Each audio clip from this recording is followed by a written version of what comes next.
Assalamualaikum warahmatullahi ta'ala wabarakatuh. Bismillahirrahmanirrahim.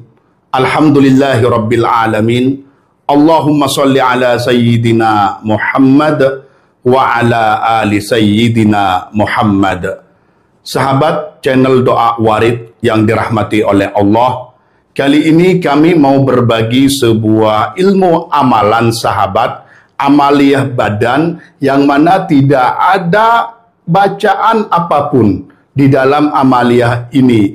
Namun di dalam riwayat ini sahabat, amalan ini bisa mewariskan kekayaan atau memberi kekayaan pada pengamalnya. Banyak di sini ada dua metode atau cara mengamalkannya.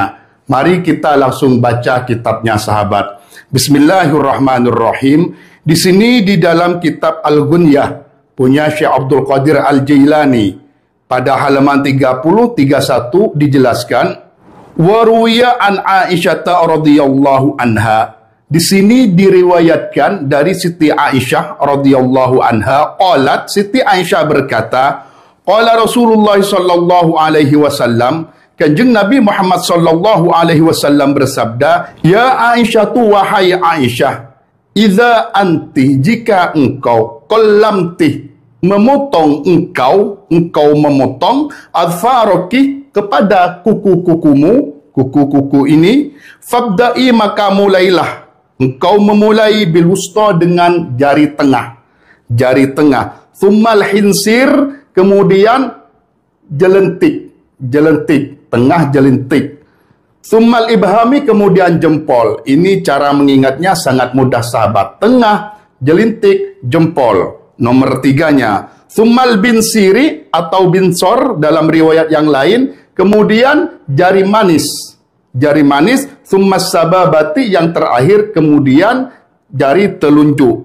Yang nomor 5 telunjuk. Jadi tengah, yang kanan, tangan kanan. Setelah tengah, jari jelentik. Setelah jari jelentik, jempol. Setelah jempol, jari manis. Yang terakhir telunjuk. Dan yang kiri begitu juga untuk riwayat Imam Syekh Abdul Qadir Al-Jailani. Jadi fa inna dzalika, maka sesungguhnya itu, cara ini dalam memotong kuku, yurithu, itu mewariskan, al-ghina, kekayaan, mewariskan pada kekayaan. Jadi hal ini mewariskan kepada kekayaan. Jadi yang dari Imam Syekh Abdul Qadir Jailani mudah sekali. Tengah, setelah tengah diingat-ingat jari jelintik, setelah jari jelintik jempol, tengah jelintik jempol, terus jari manis, baru sababah. Yang kiri begitu juga. Ini jika diamalkan menurut riwayat Syekh Abdul Qadir Al-Jailani dalam kitab Al-Ghunyah.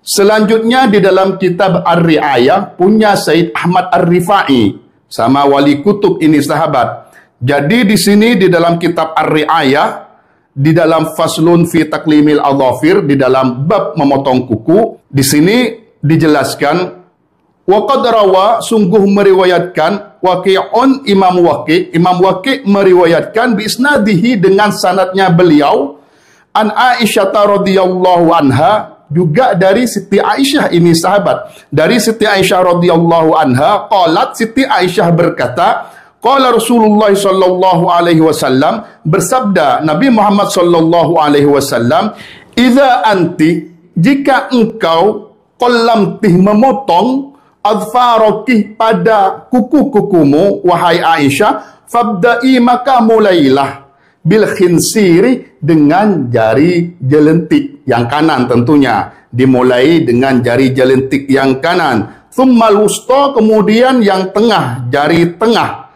Thummal ibhami, kemudian jari jempol.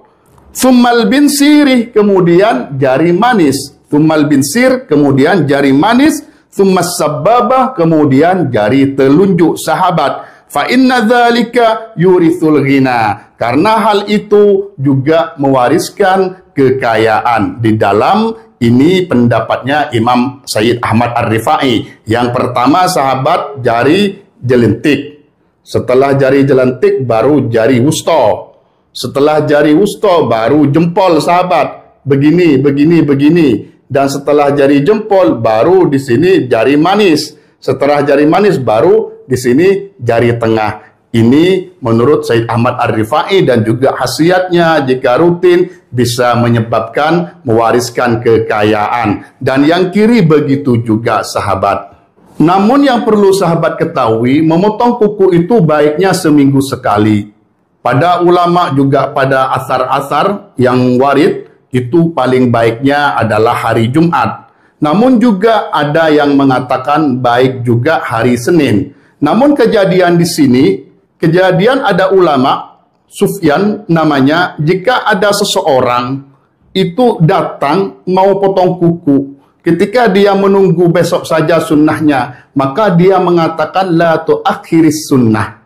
Jangan engkau mengakhirkan sunnah yang inti, yaitu memotong kuku. Jadi intinya kapan saja memotong kuku itu baik. Ini yang perlu juga diperhatikan. Jadi itulah sahabat dua ijazah dari Sayyid Ahmad Ar-Rifai dan juga dari Syekh Abdul Qadir Al-Jailani. Jika mau mengamalkan dari Syekh Abdul Qadir Jailani, Fatihahnya sebelum memotong tawasulnya kepada Kanjeng Nabi Muhammad sallallahu alaihi wasallam, dan jika pada Sayyid Ahmad Ar-Rifai selanjutnya Syekh Ahmad Ar-Rifai atau Syekh Abdul Qadir Jailani jika mengamalkan pada amalan Syekh Abdul Qadir Al-Jailani.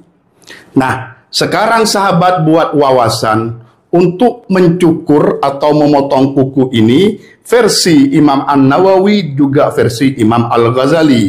Di sini Al-Hafidh Ibnu Hajar, Imam Ibnu Hajar di dalam kitab Fathul Bari menjelaskan, beliau berkata, jazama An-Nawawi, Imam Nawawi berpendapat menetapkan fi syarhi Muslim di dalam kitab syarah Muslim, bi annahu yustahabbu, dengan sesungguhnya disunnahkan al-bada'atu bimusabbihatil yumna. Permulaan memotong kuku itu disunnahkan dengan musabbihah. Ini bisa dikatakan sabbabah karena buat nunjuk, dan juga bisa dikatakan musabbihah karena dibuat tasyahud, yaitu tauhid asyhadu alla. Jadi dalam fikih biasanya dikatakan musabbihah. Nah, dimulai dengan musabbihah yang kanan. Terus thumma bil wusta, kemudian tengah. Kanan, tengah. Thummal binsiri, kemudian binsir, jari manis. Thummal hinsir, kemudian jari jelentik. Thummal ibham, kemudian jempol. Jadi Imam Nawawi mudah. Begini, begini, begini, begini, jempol terakhir, yang tangan kanan. Dimulai dengan telunjuk. Sedangkan untuk wafil yusra, di dalam tangan yang kiri, bil bada'ah, dengan memulainya bikin siriha, dengan jelentik, yang kiri jelentik, thummal binsir, kemudian jari manis, ilal ibham, kemudian terus sampai kepada jempol. Jadi intinya kalau Imam Nawawi simpel, yang pertama di sini sahabat begini, begini, begini, jempol, dan yang kiri begini, begini, begini, begini, jempol. Sudah Imam Nawawi. Bahkan di kakinya kanan dan kiri Imam Nawawi simpel. Wa yubda'u, dan dimulai firrijlaini, di dalam dua kaki seseorang, bihin siril yumna, dengan jelentik jari kanan, kaki jelentik kanannya yang dimulai. Ilal ibham, sampai kepada jempol, jelentik, manis, tengah, telunjuk, jempol untuk kakinya. Wa fil yusra bibhamiha, sedangkan untuk kaki yang kiri dengan dimulai jempol.